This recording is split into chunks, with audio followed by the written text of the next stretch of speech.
Hello friends, welcome to MK academy. நம்ம வந்து TNPSC group 4 2025 நடந்த ப்ரீவியஸ் இயர் கொஸ்டின் பேப்பர் வரிசையாக பார்த்துட்ருக்கோம். கீழே வந்து பிளேலிஸ்ட்டு கொடுத்துருக்கேன். இதுக்கு முன்னாடி நடத்தின எல்லா சம்மே டிஸ்கிரிப்ஷனில் வந்து செக் பண்ணி பார்த்துக்கோங்க. ஓகே, இந்த சம் பாருங்கள். என்ன கொடுத்துருக்காங்க? இந்த தொடர்ச்சி எண்களில் 2 வித்தியாசத்தை உடைய எண்களில் எத்தனை இணைகள் உள்ளன அப்படிங்கிறத கேட்டிருக்காங்க. ஓகேவா? இப்போ ஒரு சீக்வன்ஸ் வந்து கொடுத்துருக்காங்க. அது இதுவும் நமக்கு என்னதில் ரீசனிங் சம்மில் தான் வரும். ஓகேவா? ரீசனிங்கில் இது வந்து என்ன டாபிக்? ரீசனிங்கில் தான் வரும். ஓகேவா? நமக்கு ரீசனிங்கில் 25ல் 10 கொஸ்டின் ரீசனிங்கில் கேட்பாங்கன்னு சொல்லியிருக்காங்க. ஸோ இதில் ரீசனிங் வந்து நம்ம 2வது கொஸ்டின் வந்து இது வரைக்கும் பார்ப்போம்.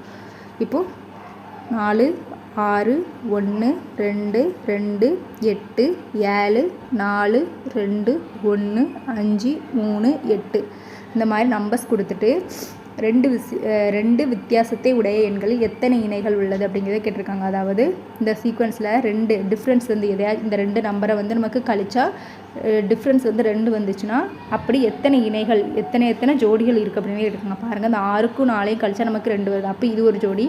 4லேருந்து 1 கழிச்சா வருமா? வராது. அதுமாதிரி 1லேருந்து 2 கழிச்சாலும் டிஃப்ரென்ஸ் 2 வராது. 2 என்ன எந்த 2 ஏதாவது ஒரு 2 நம்பரை கழிக்க வச்சு நமக்கு 2 டிஃப்ரென்ஸ் வந்துச்சுன்னா அது வந்து அந்த இணையை வந்து நம்ம எடுத்துக்கணும். அப்படி எத்தனை இணைகள் இருக்குது அப்படின்னு கொஸ்டின் கேட்டிருக்காங்க. 8ல் 2 போனால் 6 வருது. அப்போ இந்த ஜோடி வராது. 8ல் 7 இது வராது. 7ல் 4 போனால் வராது. 4ல் 2 போனால் 2 அப்படிங்கிற டிஃப்ரென்ஸ் வருது. அப்போ இது ஒரு இணை.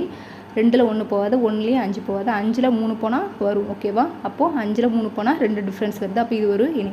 அதுமாதிரி 3ல் 5 போகாது. மொத்தம் எத்தனை ஜோடிகள் இருக்குது? இதே மாதிரி 1 2 3 மொத்தம் 3 ஜோடிகள் இருக்குது. ஆன்சர் வந்து 3. தனித்தனியாக தள்ளி பார்க்கக்கூடாது. பக்கத்தில் இருக்க 2 நம்பரை பார்க்கும்போது டிஃப்ரென்ஸ் வந்து 2 வருதா அப்படிங்கிறத பார்க்கணும். அப்படி எத்தனை ஜோடிகள் இருக்குது? 3. ஆன்சர் வந்து 3.